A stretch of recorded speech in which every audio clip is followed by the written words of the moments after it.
icon.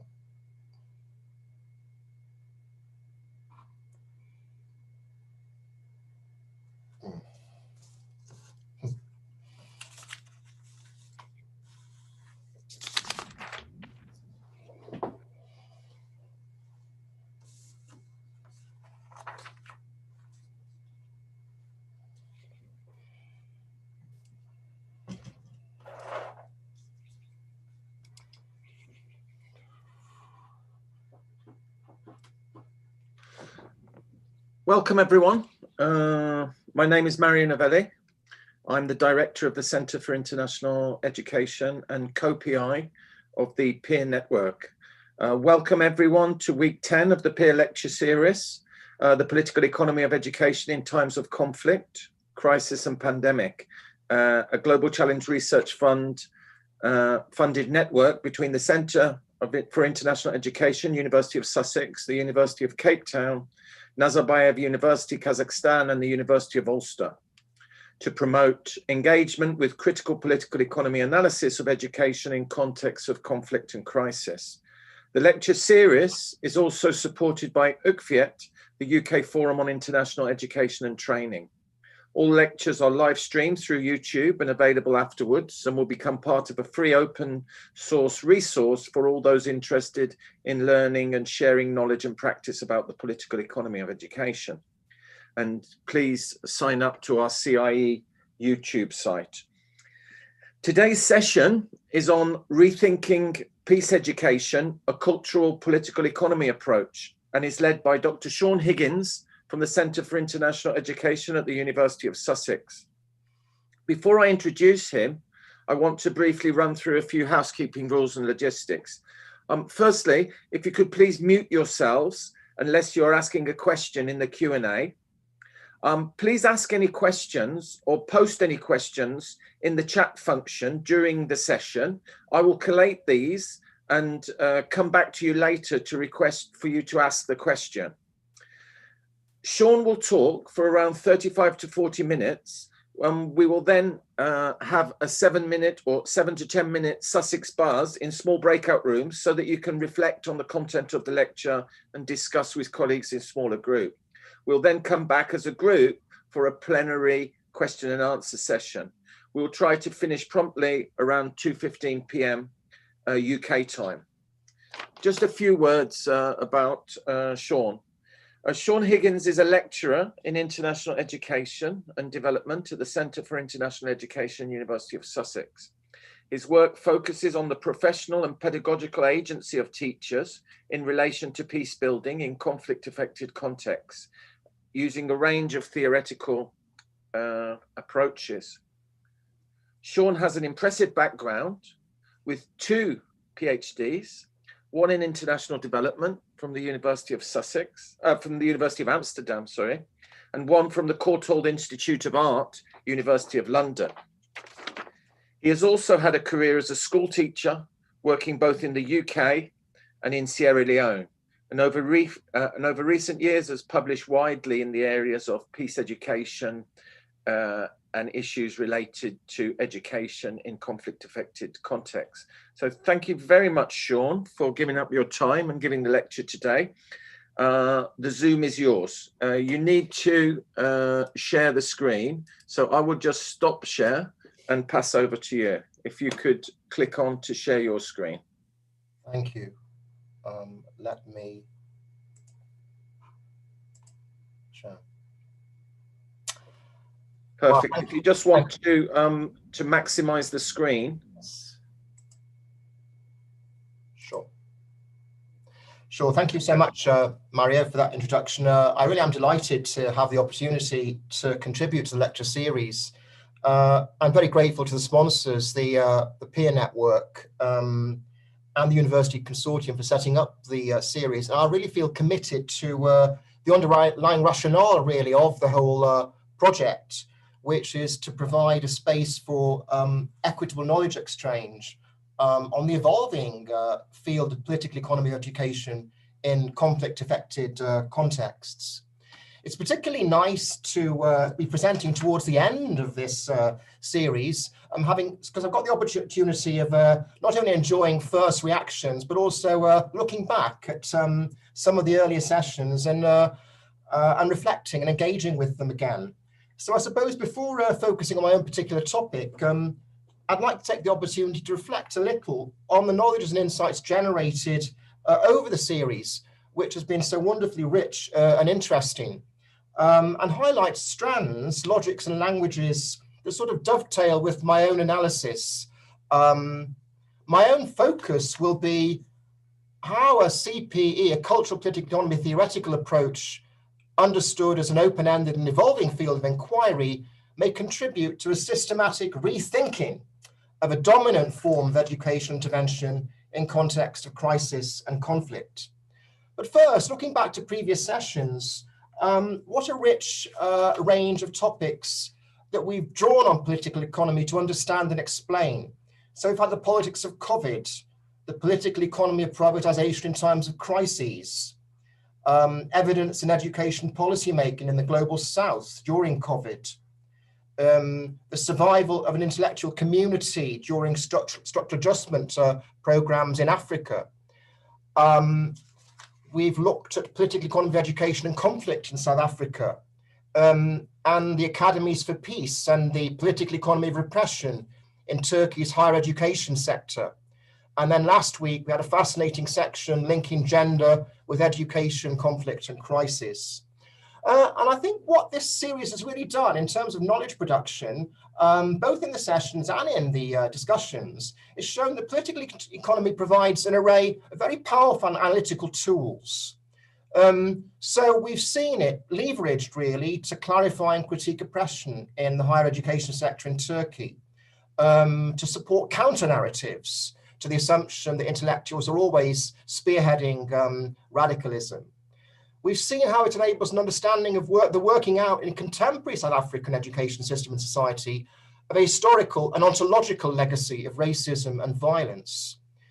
We've seen political economy used to understand the dynamics of resistance of South African academics to processes of precaritization arising from structural adjustment programs, a sort of global geopolitical program. We've seen it used to explain the rise of particular and dominance of education policy agendas such as privatization to hegemonic status in particular contexts of crisis. We've seen it used to identify the exclusionary nature of consultation processes in relation to education provision during the current pandemic in South Africa. And we've seen it leveraged to spotlight socially learned notions of hegemonic masculinity underpinning male violence in relation to colonialism. So these powerful tools have done various things for us, and I think it's worth reflecting on what they've done.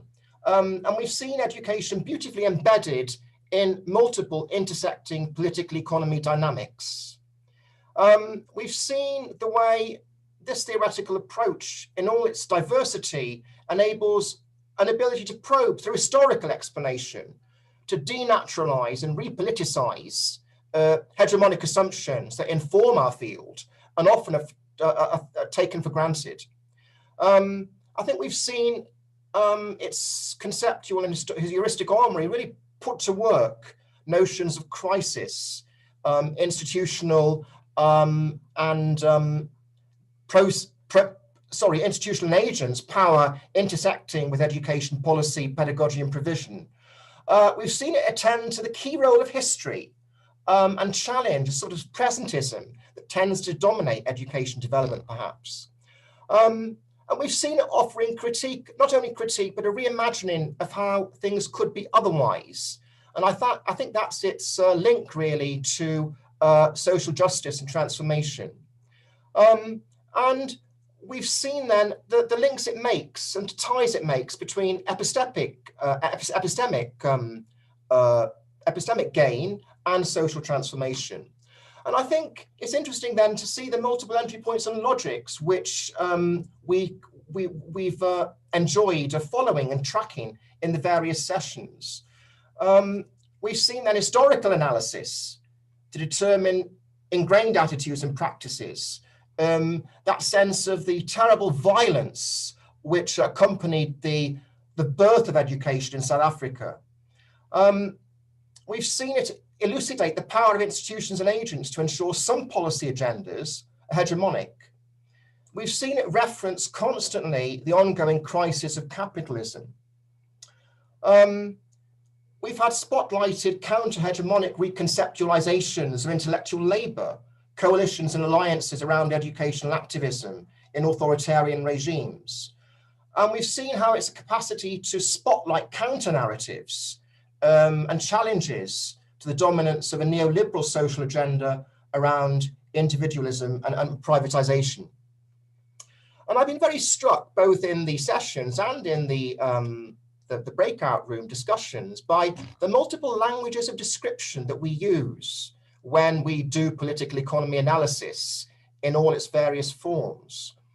And I'm thinking how these languages really show that the field is evolving, it's breaking new grounds constantly, it's coming up with empirical challenges and drawing on a range of maybe aligned theoretical approaches too, to address and solve them and explore them. So we've had the language really of class, race, ethnicity, power, global capitalism, and critique. We've had a very different language talking about the exposure of bodies in public assemblies to power, the language perhaps of Butler's work on vulnerability and resistance. We've had the language of the imaginary and subjectivity when we've talked about the solidarities nurtured in Academics for Peace in Turkey. We've had an effective language of hope and anger, joy, despair. We've experienced an ontological language of being, identity, personal positioning. It's been very interesting, I think, that we've not only used words, but images and poetry too, to understand political economy. And Nimi Hoffman's session started with a powerful image called Infected by Sally Sau in 2020, which she felt evoked the material impact of late capitalism. And we've had that very moving poem, Bagul read out by Yanis Ritsos on peace in Turkey. And I've really felt in my fantasy world, really, that there's been a sense of an older and recent Butler talking to both Marx and Foucault, joining in our conversations and infiltrating the spaces of our discussions. And I think all the words we've used, this range of words and vocabularies, captures the way that political economy may well be concerned with a cultural realm of meaning and identity, intersecting with material political economy dynamics of systems, power relations, and institutions at micro and macro levels and their intersection. And it's been very interesting and revealing, I think, to see some sessions opening up the intersections of political economy with post-colonial and post-structural thinking really creatively and in a sort of exploratory and experimental way. Having said that, I think we've seen and left many sessions feeling, wow, this is a complex reality that's being unearthed by political economy. And so it's not surprising that a recent rigorous literature review of the political economy of education systems in conflict-affected contexts both drew attention to the growing demand in the education sector for political economy analysis so that educations could do better and have more long-term impact. But on the other hand, pointed out that political economy analysis is good at critique and often less able to offer policy solutions. Gathering these insights and reflections together, I think what's been wonderful about the peer network knowledge production as a space of production is a sense of the unfinished journey of enhancing and deepening social analysis. I think we've seen the way sessions push the boundaries of explanation. I think we've seen the malleability of political economy as a heuristic tool. I think it's been fascinating to see political economy analysis intersect with notions of subjectivity and the imaginary dimensions of life, and the use of post-colonial thought in relation to gender relations. And all of this shows perhaps the uneasy balance and tension perhaps between attention to meaning making and attention to the materialities of political economy, without the cultural dimension. For me, the highlight of this sense of spirit of rethinking political economy at the thresholds of its explanation was Professor Azim Badruddin's response to one of the questions on how racial identities might be disrupted. And he was drawing attention to perhaps the limitations of vocabularies of class and race, even though they are hugely explanatory and useful to us. Human beings in South Africa and their identities born out of violence, shaped by violence, and being organized in a form of education that positions them to experience life in a particular way, then you can see this ideas between the violence of empire and the violence of commerce coming together and framing how individuals experience education. And he summarizes, I think we need to find a much more nuanced way of getting at the human subject that is not simply classed and raced at all times, but to see the violence that they've been subjected to from both the racial and class level. And I think this morphing perhaps of political economy into an ontological language is very interesting and says a lot for the vitality of the field as we're coming to know it together in this, you might say, knowledge commons for political economy. So I want to continue in the spirit really of exploration through using cultural political economy to look again really at peace education and to look at its possibilities for rethinking a dominant form of education intervention in conflict-affected contexts. I'm basically looking at the rise of peace education as a really hegemonic type of curriculum in post-conflict contexts.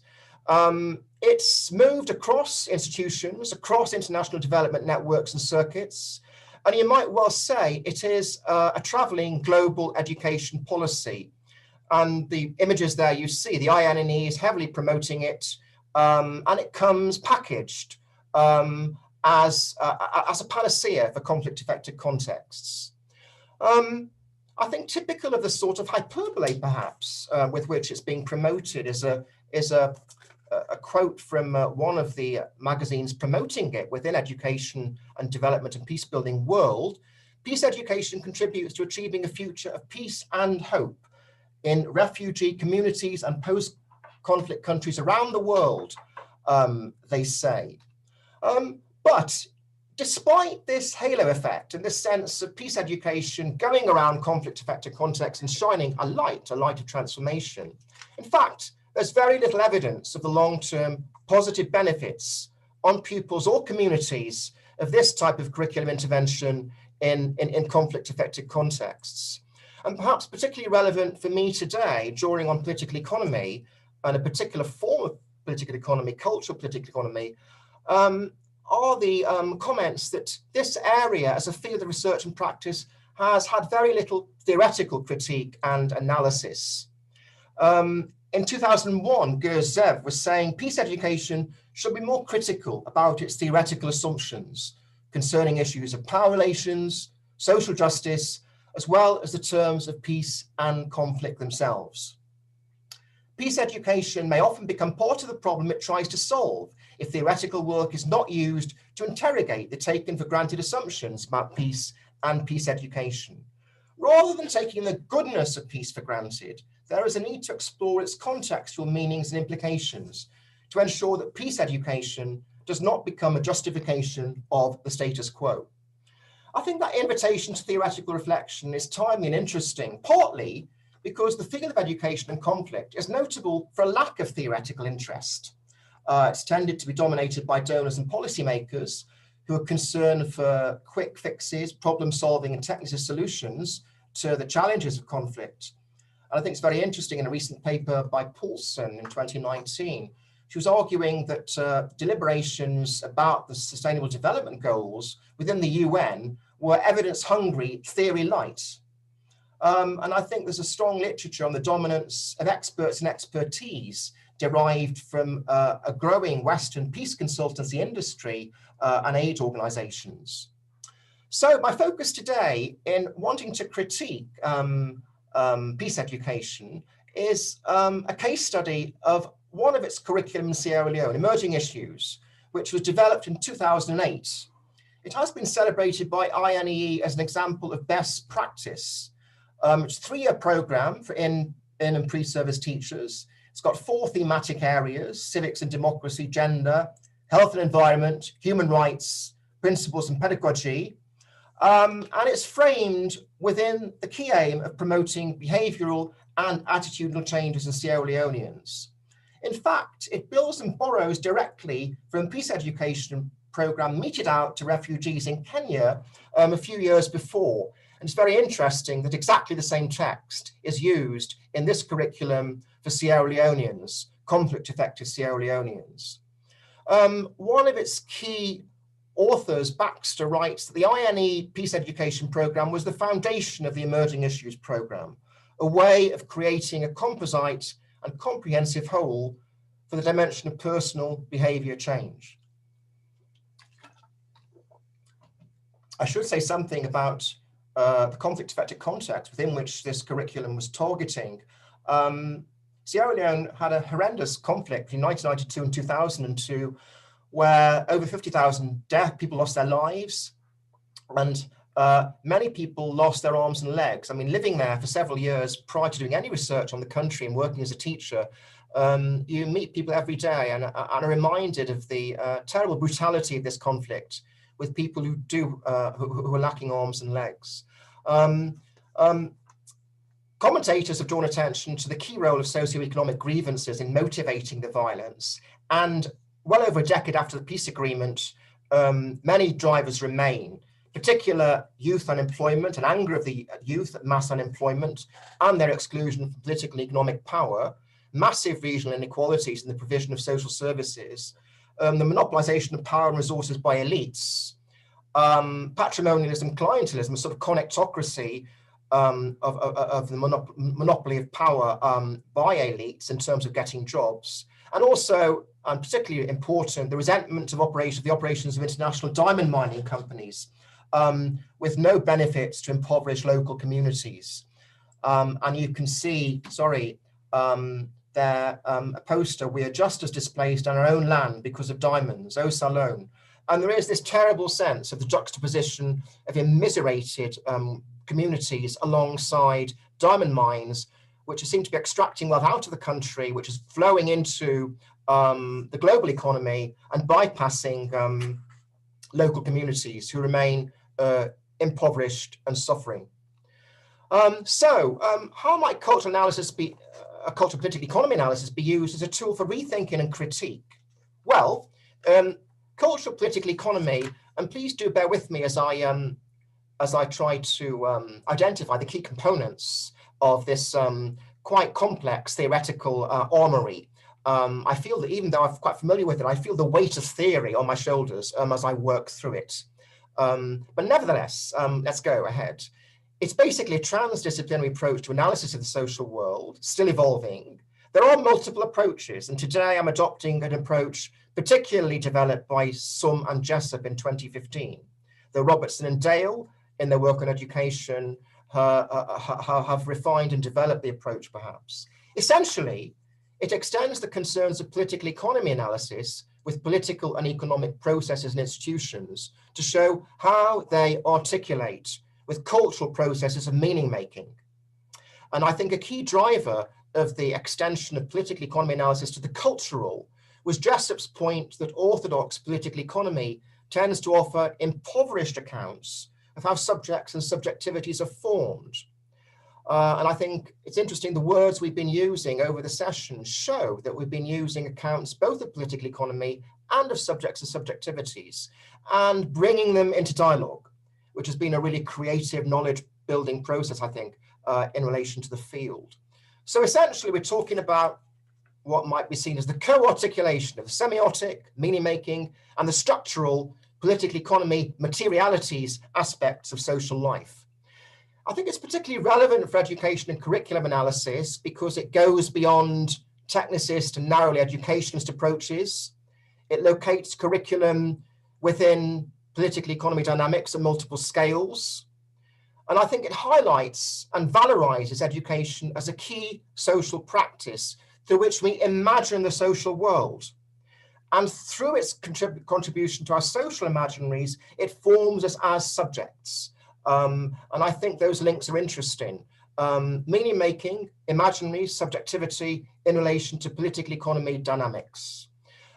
It also has a direct and explicit concern to denaturalize common sense and hegemonic assumptions and genders, precisely such as the dominance of a particular type of curriculum in over 20 years, really, within the field of education and conflict. CPE explanation is based on a fundamental ontological assumption. The world is too complex to be grasped in its complexity, and therefore the challenge is to understand how that complexity is reduced. I think we can relate to that as an existential reality. The world is far too complex to be known. We all need to be involved in reducing its complexity. And so CPE analysis looks at how we reduce that complexity. And it combines an analysis of sense and meaning making with political economy dynamics in order to explain that reduction of complexity. It looks in particular at what Jessup calls selectivities, or processes through which complexity is reduced. There are four of these. One is discursive. In other words, how it refers to the selective process of intersubjective meaning making through the use of language, and how constructions of the world or construals exclude some realities and include others, and rely on a process of complexity reduction. So the challenge, therefore, is always to think, well, what's in and what's out of a particular social imaginary? What is excluded and why? That selectivity is linked to another, agential. And this refers to the way that some agents and actors have far more power at advancing particular imaginaries than others, due to their knowledge or expertise, or in particular their technical knowledge, the nature of their knowledge. Structural selectivities link, I suppose, particularly with the traditional concerns of political economy analysis, with the impact of political and economic processes and the relative power of institutions in determining which imaginaries are privileged and come to dominate the discourse landscapes. And finally, and I hope you're still with me, because these selectivities, I'm still engaging with them, but are technological. The range of technical apparatus is deployed to advance particular construals of the social. For examples, policy programs, agendas, best practice guides. So political economy analysis looks at the intersection between these selectivities in order to reveal how education might fit into processes of meaning making and processes of structuration or political economy dynamics. Crisis is a key conceptual tool, and I think we've, in previous sessions, Anthony Verger's looking at crisis, and Nimi Hoffman's too looking at crisis, have used this notion of crisis as an entry point for social analysis. Crises are moments of danger and opportunity.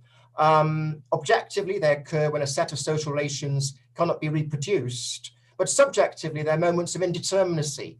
And explanation, therefore, within political economy would be looking at why some versions of crisis and responses get privileged over others. So a CPE approach, and I adopted a CPE approach then to rethink peace education, triggers various questions. How may the peace education curriculum, UNICEF 2008, this hallowed curriculum which has received such acclaim, be explained and interpreted as an effect of these various selectivities, discursive, agential, structural, and technological? And I can't cover everything today. They are available in more detail in the article I wrote for Comparative Education Review. But I will give you a taster of some of the answers to these questions and the critical light they throw on this particular curriculum.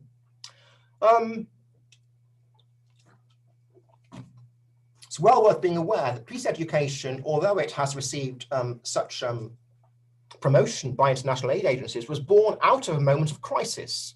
In the 1990s, it was a major challenge to establish development paradigms posed by a reorientation of aid to conflict-affected states where conflict was occurring within rather than between states. So this produced a whole new sociology of the constituencies affected by conflict, and therefore a whole new sociology of the constituencies which education interventions might be targeting. But it was a moment of tremendous epistemic and policy uncertainty captured by a UNESCO discussion document in 1998. The technical impact of education as a tool for changing the behaviour and attitudes of an illiterate or semi-illiterate population affected by the trauma of war needs to be further assessed, it warned.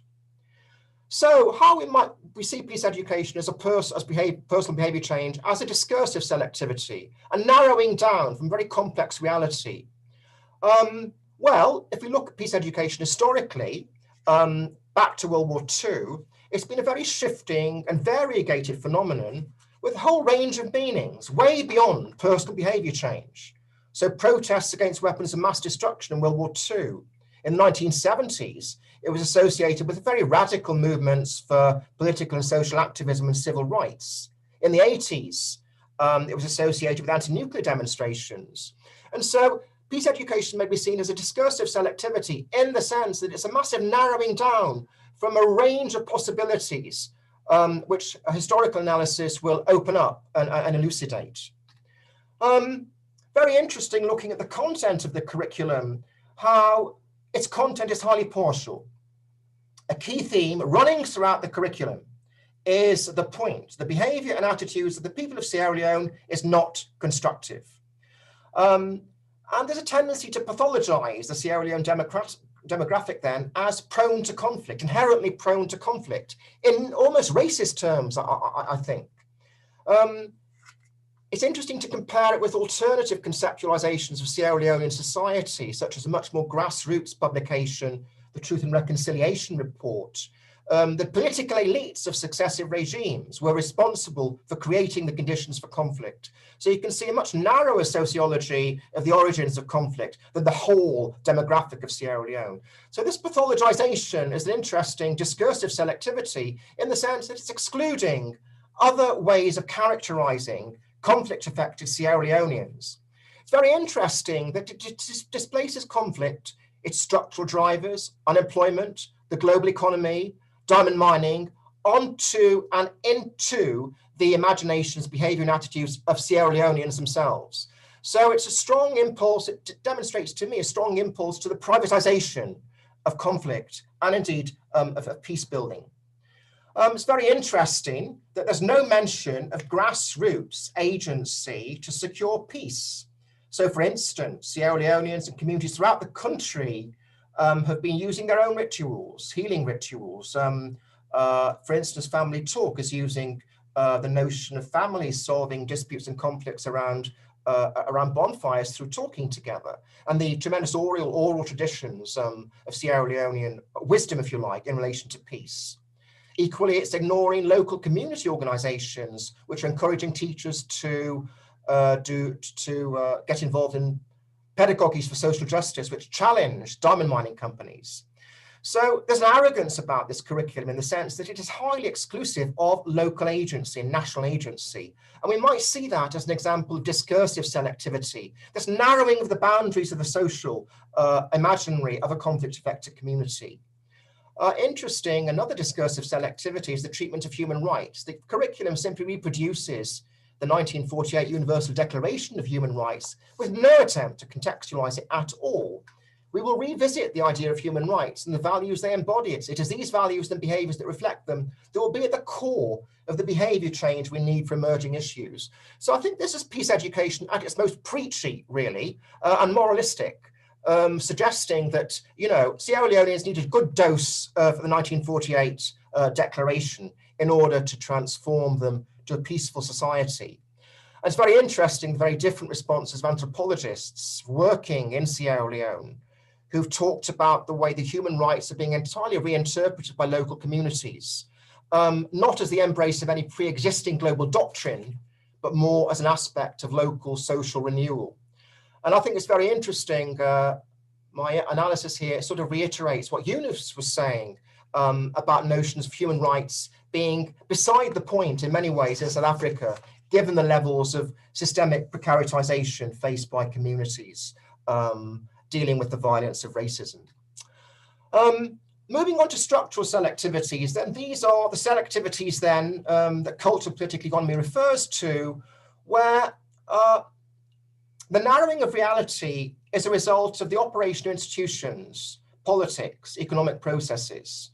And I think it's very interesting that the concern with socialization and behavioral change actually reiterates a pathologization we can find in the dominant mode of intervention, peace-building intervention, liberal peace-building, which stresses the need to secure the international community from societies perceived as threats to liberal values. And so the curriculum reiterates this understanding of the world, which is an agenda really of liberal peace-building UN architectures entirely outside of Sierra Leone. And I think it implicates education, the curriculum does, within what we might call a sort of mission civilisatrice of liberal peace building to transform whole societies in conflict-affected zones. And of course, we can hear the legacies of colonialism in this desire to transform the whole of the Sierra Leonean nation into something more peaceful. And it's very interesting too that the blame for conflict seems to be targeted at Sierra Leoneans, with no mention of global political economy dynamics driving conflict, for instance, the extractive operations of international diamond mining. So turning to agential selectivities, now you remember these were the selectivities resulting from the way some individuals can exercise power and dominate agendas rather than others. And it's interesting that the curriculum did result from a collaboration between national and international actors. It included lecturers at Sierra Leone, UNICEF staff, and international consultant. And yet interview data suggested a very asymmetrical power relations between these actors. And in fact, what happened was that the writings of the lecturers were pushed aside. And what happened was the international consultants simply rewrote what they'd written according to a previous peace education curriculum in Kenya. And lecturers were aware of this and aware of its limitations, but had no power in the process. The text was transformed into a behavior change program. When you bring an external consultant, they look at their experiences. What you think may be applicable in one area may not be in another. So local Sierra Leoneans, lecturers, teachers were quite frustrated by this exclusion, but nevertheless felt they had to abide by it because of power asymmetries. And I think this says something about the way the field of education and peace building tends to be dominated by experts with little geographic knowledge, in-depth knowledge of the places they go to visit, but nevertheless coming with a technical know-how and expertise. And I suppose my insights would support the notion of the rise of a peace education guru, traveling around with a brand which is meted out as a panacea for various different conflicts, all homogenized within a sort of global peace-building social imaginary. Finally, coming to technological selectivities, it's very interesting that peace education curriculum simply repeats verbatim a curriculum meted out to communities living in refugee camps in Kenya. And I think it's interesting that it operates within a culture of toolkits and templates, which through which organizations like the INNE have standardized responses to conflict. So concluding now, applying a CPE approach, I am aware that this is one version amongst many, and it's based on Jessup and Nyling's articulation of a particular approach. It may well be overly schematic, and as I look at the selectivities, I'm aware of that schematic nature of analysis. So it has limitations as well as strengths. I think a particular critique is the way, that it has a narrow understanding of culture linked only to semiotic, rather than what Susan Robertson would say is the business of making selves, how worlds, meanings, and consciousness are formed. So, rethinking peace education curriculum through CPE analytical lenses finds that as a site of the ontological reduction of complexity, it's not as benign as projected. It mediates the geopolitical and biopolitical priorities of the West, security and pacification. It reproduces negative assumptions about conflict-affected states and their demographics. It ignores structural drivers of conflict. It tends to privatize and individualize conflict navigation and marginalize local knowledge and insights into peace promotion. Nevertheless, in denaturalizing and repoliticizing something which has been seen and almost protected from critique, there are some key messages which provide some hope to re-envision possibilities. And if we're looking at the implications of these insights for policymakers, it would be to avoid understanding conflict drivers as internal to a conflict-affected country or inherent in the personality traits of its poor, to reimagine peace promotion by drawing on the knowledge and insights of local actors, to harness education and curriculum to support teachers and young people to navigate the social, political, and economic drivers of conflict they encounter in their daily lives and contexts, rather than to come with abstract and generic panaceas built around behavior and attitudinal change, which have been applied in many other contexts.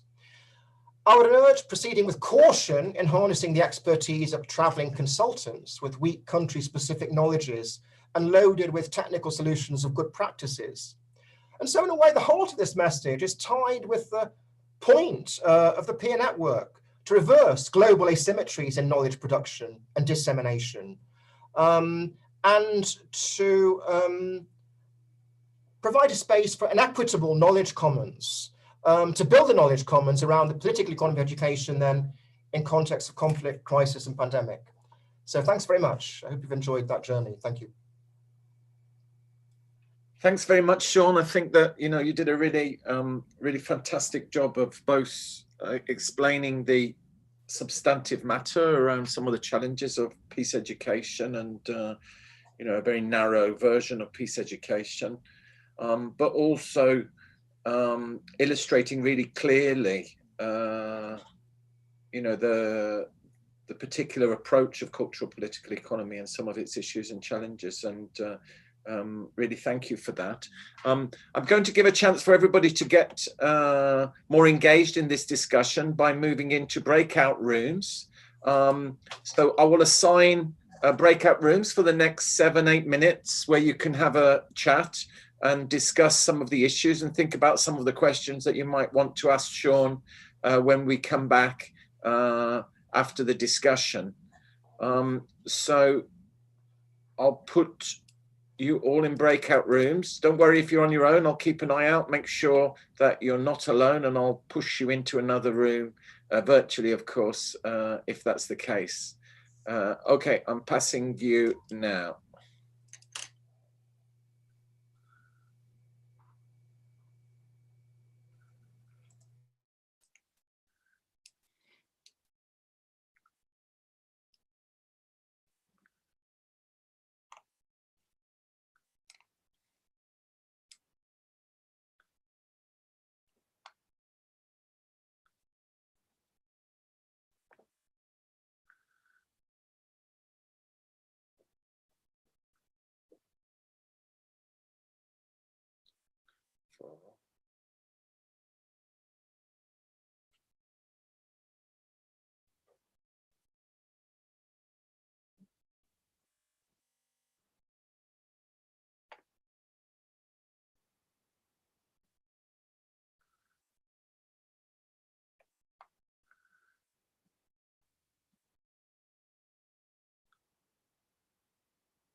That's excellent.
I always love that moment when everybody gets launched back into the main plenary room.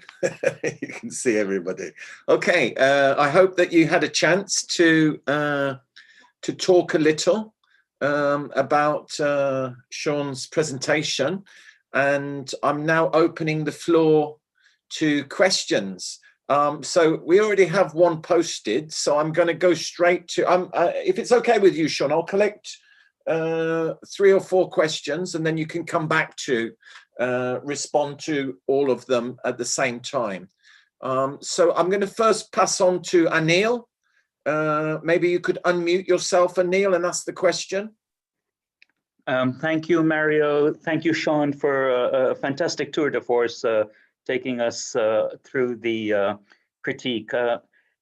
We felt in the group, as well as some of the work that we do in Somalia, in Chad, in the Philippines, etc., that international and bilateral aid agencies really require sector plans to be developed. And I think UNICEF is normally in the driving seat for those. And they require very, very concrete targets and deliverables, which, if you like, from the Foucauldian analysis that you gave us, as well as the post-Second World War rapprochement that we have at the global level, where does the cultural influence the political economy, particularly where religion is the dominant discourse? I felt, and we felt, that maybe when we said cultural, we maybe did not define it to some of the specificities that we find in the various particular dominant post-conflict areas of the world. Thank you. Excellent. Thank you very much, Anil. Great question. I'm moving now to Arif. Hi, Sean. Thank you very much for this fascinating presentation. So it opened the floor to many very critical questions. Now, my question is, since my research focuses on Afghanistan, so I have been kind of working on the political economy of education through critical political economy of education. Arif, I don't think we can hear you. Could you speak a little bit closer to the microphone, maybe, and start again? Sure, sorry about it. Is it any better now? Yes, better now. Thank you. So, Sean, thank you very much for this fascinating presentation, which opened the floor to many very critical questions. My research focuses on the critical political economy of education in Afghanistan. So during my research, I've come to the understanding that the ideas of the securitization of education has increasingly becoming important now, and it is gaining salience and significance, but no attention is given to that. Now the question is, we talk about this cultural political economy and its significance in the depoliticization of education. While we do understand that the depoliticization of education in itself can be a politicizing process, if not effectively managed, but is there a way we could talk about counter politicization of education through this political form of education? Because depoliticization itself, I think, takes the journey longer. Instead of politicizing something and then coming back to depoliticize it, is there a way of counter-politicizing education, or let's say theorizing the processes of counter-politicization of education through this particular form of political economy analytical form? And also, when we talk about this particular analytical tool, we do not talk a lot about vernacular insecurities which are associated with education in the first place. When we talk about local culture, local anxieties, local understanding and constructions of education, and also the securities and insecurities associated with education. Obviously, we talk about the securities, but we're not talking a lot about insecurities. How can we include vernacular insecurities in education through this form of political economy analysis? Thank you. Okay, thank you very much, Arif. Anyone else like to put a couple of crosses in the chat box and ask a question? Whilst you're thinking about it, and I'm just going to ask a question of my own, if I may. Sean, you talked a little bit about human rights and the challenges of human rights. And today is December the 10th, International Human Rights Day. So I'm going to ask you a question a little bit more to probe that I kind of got the sense when you were talking about it of a kind of devalorization of the global understanding of human rights and a kind of revalorization of local rights, living rights, which of course I agree with you, but I think it's dangerous to kind of produce this binary, because the northern understanding of human rights has itself undergone transformation. Yeah, I mean, absence from the contemporary analysis of human rights is recognition of economic, social, and cultural rights, which were there in 1948. There was a discussion around economic, cultural, and social rights in the midst of the Cold War when there were those divisions. But actually what we have today is a domination of political and civil rights. Yeah, so it's bourgeois rights as the critique goes. So I think that we shouldn't lose sight of that.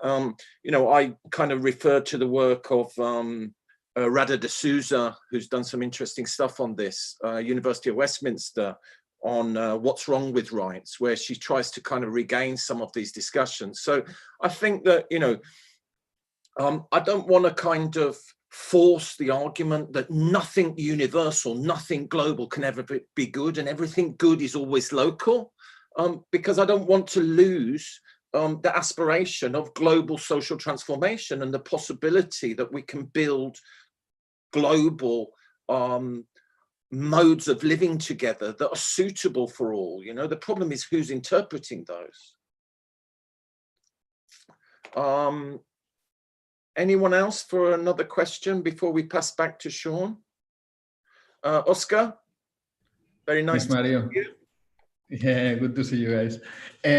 My question is about the agency of national actors in this piece of work that you presented, because most of the times it was the international versus local. But I imagine there were different views at national level. Some actors were aligned with these international experts that were arriving to the country. And so what was there, the struggle or the gain? Excellent. I think you have enough questions to... Could I ask a question, please? Of course you can, Marjorie. You're very welcome. You carry on. Yeah. Well, I'm from India and based in Delhi. Now, what my point was, I mean, one or two comments I had to make. One is that in India, we don't really have foreign consultants to help in framing the curriculum, but our so-called national experts, you know, they are as irrelevant or worse when they are trying to please the government. And as many of you would know, the present government has, in fact, promoted conflict rather than, trying to overcome it. And especially in a diverse society like that of India, I think conflict is being generated by the government with its so-called policies. And the new education policy that has been framed, I don't think is really going to help reducing that conflict. And the other thing is that we don't really have peace education as a separate kind of subject. It has to be integrated in the other subjects as such. So these were the 2 points I wanted to make. And the experts and the kind of policy which is being framed, for example, which has been framed, is very much along the lines what Sean had said about how it is promoting the capitalist interests and so on. So that I think prevails everywhere, not just in small countries of Africa or something. Thank you. Okay, Sean, the floor is yours. You need to unmute yourself.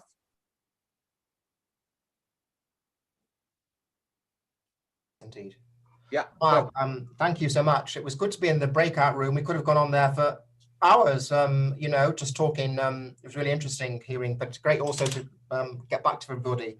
What fascinating questions, and we could be here for way beyond 2:15 to address them. But yeah, Anil, I think that the issue raised about culture is a fascinating one. Of course, culture is heavily contested. And it can mean many different things, and there are different disciplines which have different approaches to it. I think the Jessup association of culture with solely semiotic has been highly challenged, and I agree with its limitations, that it just produces analysis of discourse as opposed to modes of feeling, consciousness, identities, faith and religion, where alternative approaches to integrating political economy with culture would be explored. And I think there's been an absence of attention within political economy analysis to culture. And you mentioned faith. It's fascinating in Sierra Leone. Faith is a major driver of people's lives. People frame their lives within the Muslim or the Christian faith. And it's a massive source of peace building because the communities are in harmony together. Religion had nothing to do with the conflict. And yet analysis of peace building has excluded faith. In other words, excluded culture from dimensions of the local agency of Sierra Leoneans. And so I think probing the different dimensions of culture, not only the semiotic, but the relationship of faith, of identities to processes of peace building. The danger is falling into culturalism, isn't it? The danger is a soft culturalism, which then simply looks at identity, faith separately from power dynamics in political economy. And I think a cultural political economy approach seeks to straddle those disciplinary boundaries such that the cultural is not epiphenal, just simply on top of the other political economy dynamics, but actually is genuinely integrated with them. So I think there are enormous, but there's enormous potential for looking at the role of faith. I suppose we now demonize faith, don't we? Publicly, there's a lot of demonization of Islam. And as academics, we need to be probing the resources of faith communities in relation to peace building, which is a really under-researched area in education development, which strikes me as still being overly secular in its approach because of a legacy of modernization agenda, which seems to stress the reason, the rational individual.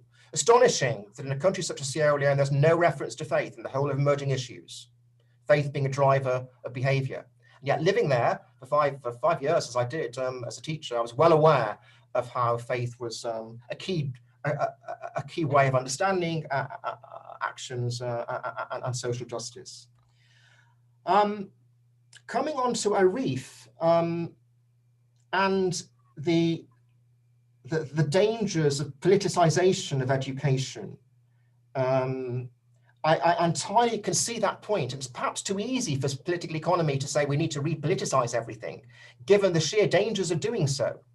And I think it's very interesting you open up the politics of politicization itself and how things are depoliticized and repoliticized according to power relationships and interests. So being alert to that is crucial. I mean, in some ways, the teachers I spoke to in Sierra Leone were afraid of their lives for being critical of the state and critical of an international diamond mining company.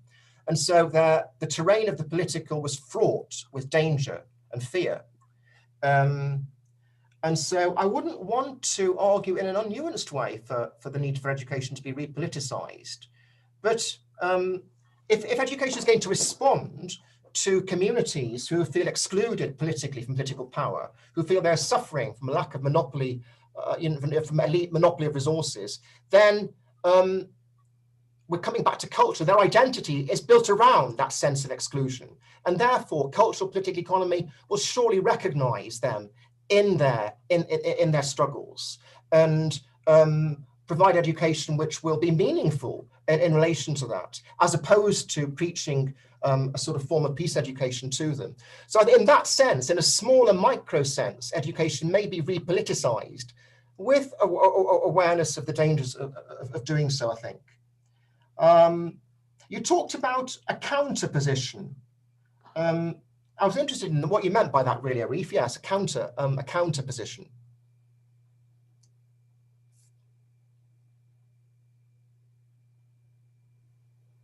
Oh, Arif? Hi, sorry. Sorry. So basically, what I'm trying to do is it is just a kind of it talks or views the entire process of depoliticization of education through an ontological lens.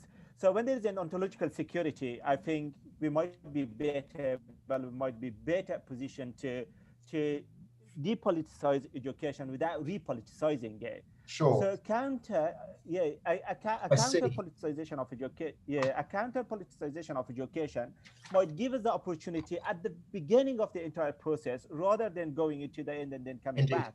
So counter politicization of education might be a tool to kind of hold in hands and then start kind of moving through the journey with the consciousness that the context, or let's say the actors, the agencies, and the local anxieties, they are just going to affect us in a way rather than us being good-willed. But at the same time, so obviously we will have some problems. So instead of going there, experiencing the difficulties, so it is really good to kind of have a look at the tools that we have got at our proposal at the beginning of the process. So that might kind of be kind of counter politicization of education rather depoliticization, which could in itself be repoliticized. Yeah. Thank you very much. I mean, I really agree with you. That really does nuance the whole notion of repoliticizing. And I like your ontological point that really we need to respect the being of those agents in relation to their fears and issues of security. Responding to Mario then, I'm absolutely not wanting to simply valorize the global and, valorize the local and demonize the global. And that binarism is not especially helpful, partly because the global and the local constantly intersect, and they have done over human rights. And I think we mustn't homogenize the human rights agenda in the West. It's very diverse, it's stressing different things, it's highly contested. There's no one human rights agenda.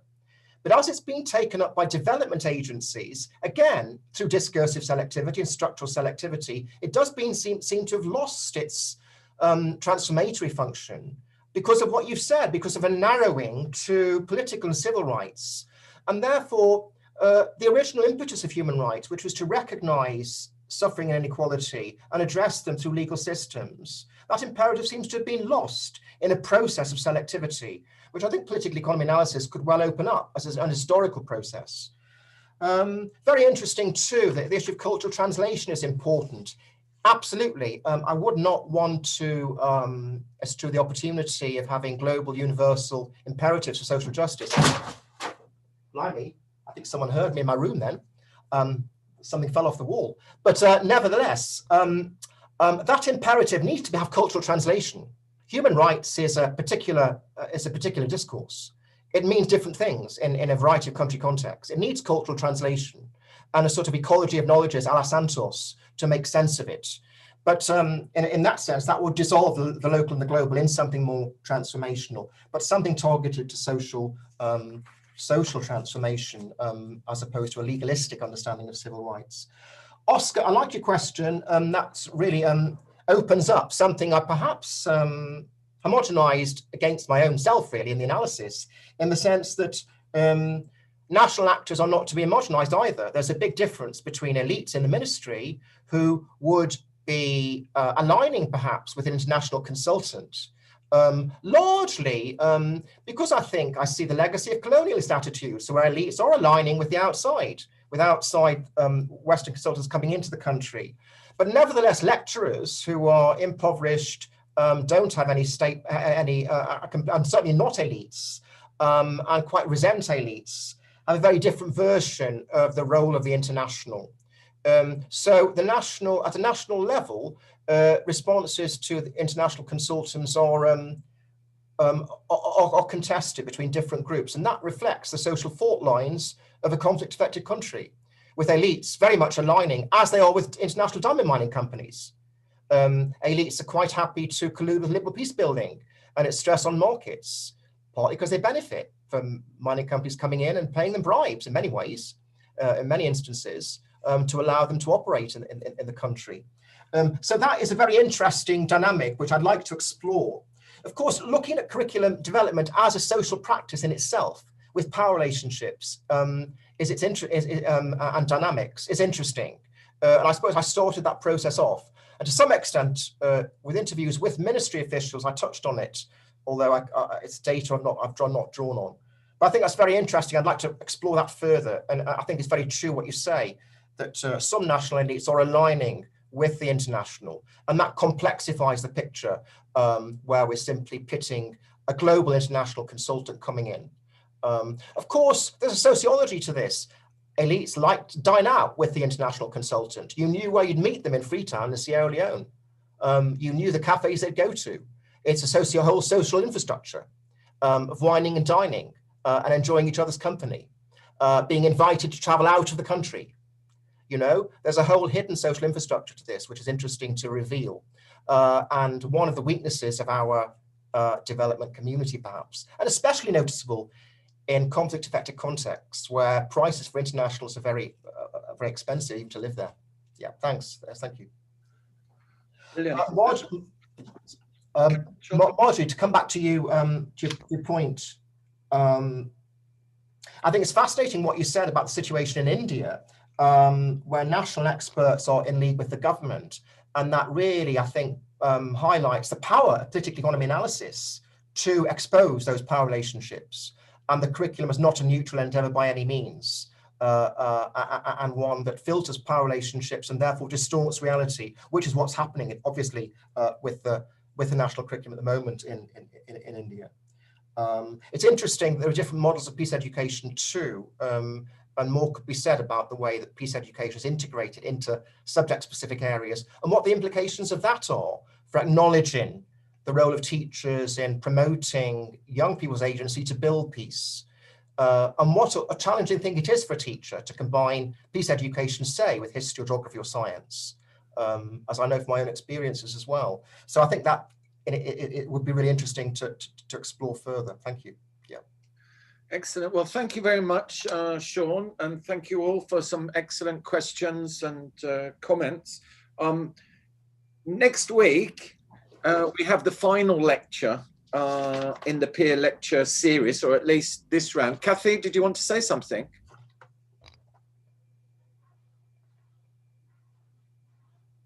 I think we're out of time. Yes, let's just go on for another hour and a quarter. I mean, I'd love to, Kathy. I mean, we could be here all afternoon on this, couldn't we, really, you know? But anyway, yeah. Yes, but seriously, Fran was on the list as well, wasn't she? I can only see, so yes, you're right. Okay, let's go with you and Fran, and then we'll finish a few minutes later, and Sean will be concise in his responses. Okay. Kathy, yeah? Without your mute, yeah. Oh, should I go now? Yeah. Sure. Okay. My question, thank you, Sean. It was really interesting. My question's really short. It's about how the focus on peace education in Sierra Leone is working out in practice within schools. If you've got any insight into that, please.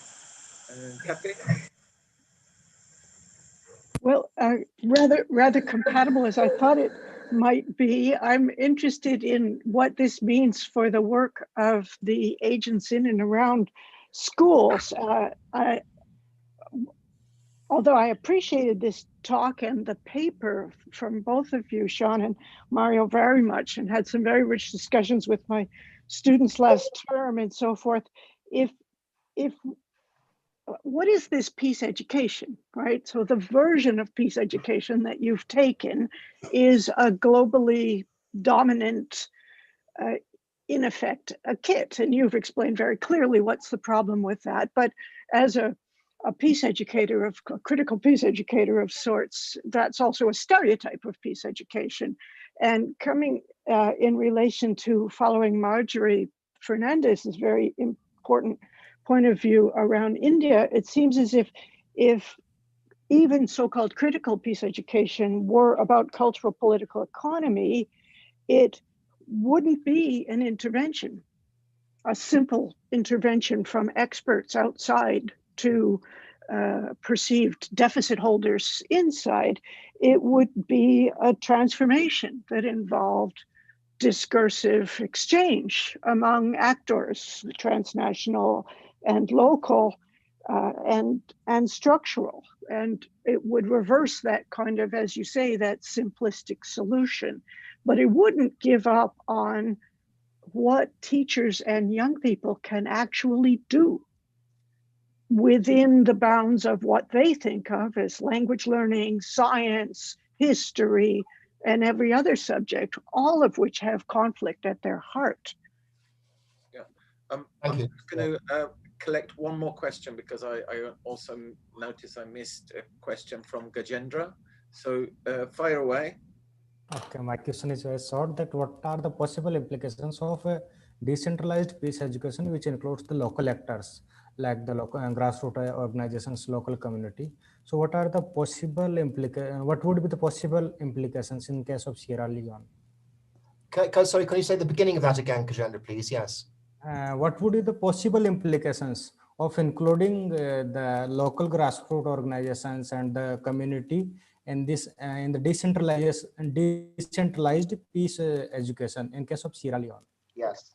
I think those three fit nicely together. So you carry on, Sean, but try not to go on for too long, just in case we lose everybody. Difficult to be concise. They're such jolly good questions. I mean, I could be talking for a long time, but I've got, I think, a few minutes. Well, with the first one, my sense is that peace education hasn't had too much traction because of the failure of the state, really, to invest in teachers or infrastructure and to follow interventions through.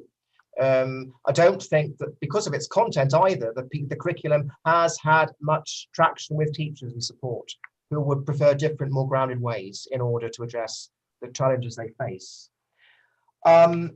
Kathy, absolutely. I mean, I don't want to present a stereotype peace education.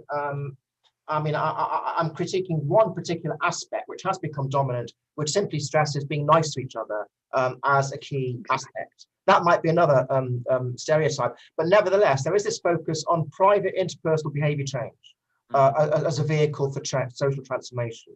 And I think that has become dominant, that is meted out institutionally, and that is problematic. You are absolutely right, though, that we need to be cautious about thinking any curriculum can be a panacea for structural systems of precaritization and oppression. And the weight of teachers, I think Susan Robertson has written brilliantly about this, the weight of teachers in education within the system is such that they lack any weight to really change things. And so in subsequent research I've done, I think I've got much more micro, really, and said if we can change the imagination of a child to rethink the possibility of an international diamond mining company not exploiting them, that in itself is change, worth celebrating. So at a micro level, the changes in young people's mentality and imaginaries need to matter. And if we can do that, that is meaningful peace education. But nevertheless, we can't be utopian in our expectations of it. I absolutely agree. And even with critical peace education has its limits. Thank you. And then the final point was the local grassroots. Yes, Agenda, thank you.